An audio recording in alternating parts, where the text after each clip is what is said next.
Hello everyone. Welcome to Globe or Not, the show where we question the globe and to see if it really stick to reality.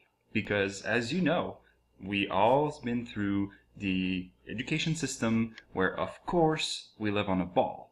But right now, there are so many lies that are around us that I say, hey, let's just throw all our assumption out there and just for fun, let's see if this one could also be a lie. So, to really kind of grasp the idea, I went over the internet and looked for a little 3D modeling to do some little tests, right? A little perception test to see how this plays out in 3D environment.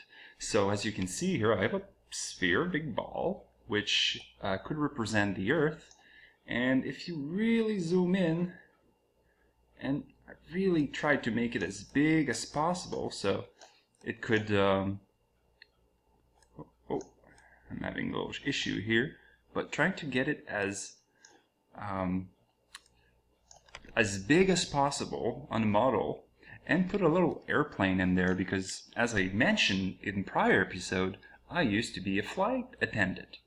And the first part is I want you to pay attention to one really important fact.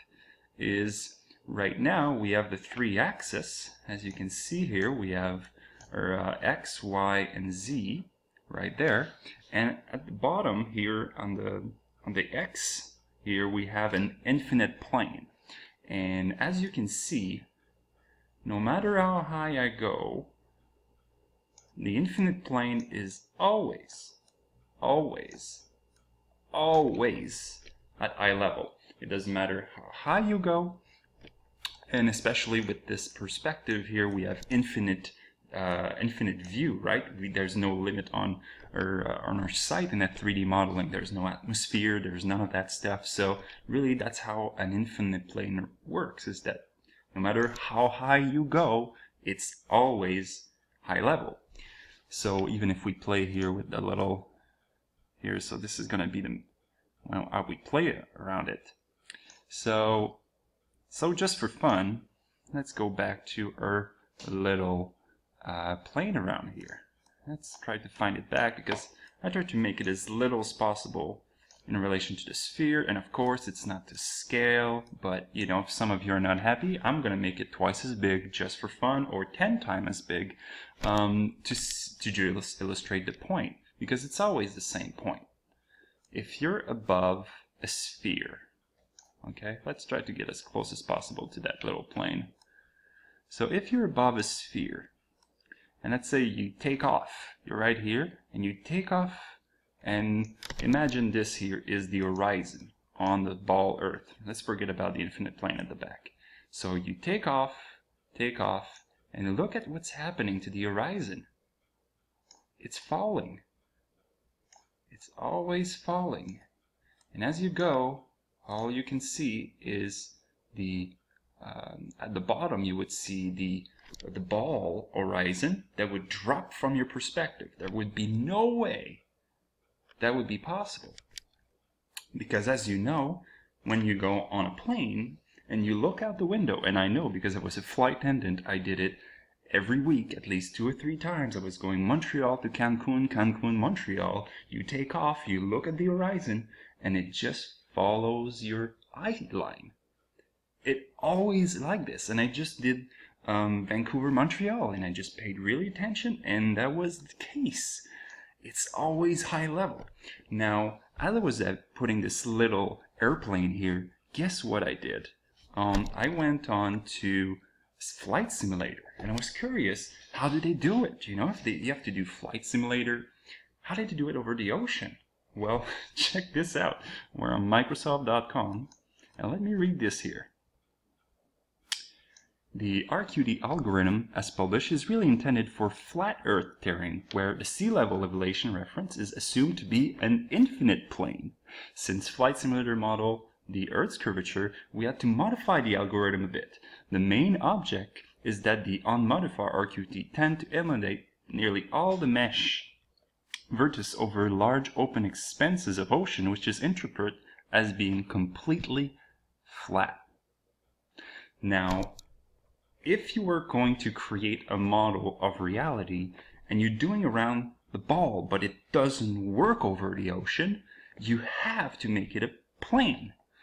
So, I gotta tell you guys, this and gals, this doesn't make any sense.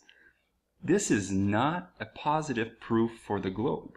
So as I was going around and looking at my my little tab to see, okay, is that a proof for a globe, or is it not a proof for or against, or it's definitely a proof that it's not a ball?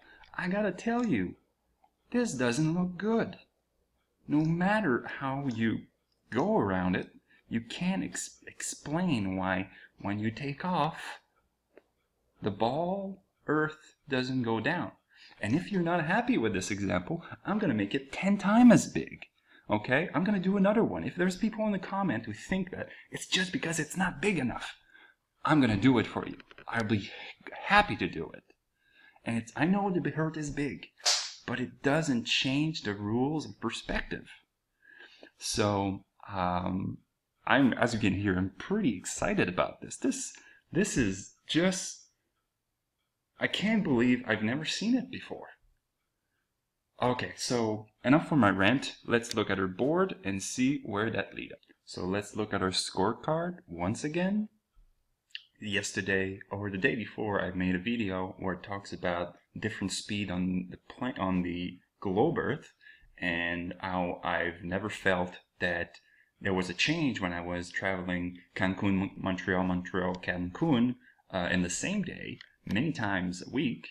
So, you know, with the explanation of physicists, I was like, okay, this is not a proof nor a disproof, but it was definitely weird. So that was not a negative proof for the globe. So that's why we have this one here. But the one I did today, I've put a proof that it's not a globe, and I have a hard time believing I'm saying this, but I'm calling out all the debunkers out there. Do you need me to make it 100 times bigger compared to the airplane, just to make sure, for you to be able to really grasp the idea? Because I'm losing my mind here. This is not a proof that it's a globe at all. It completely disproved the globe. I don't know what I'm on right now, if that's true, but there's a lot more research to do. So thank you so much for listening. Thank you for subscribing to this channel. Thank you for following this journey, and I'll see you soon. Take care.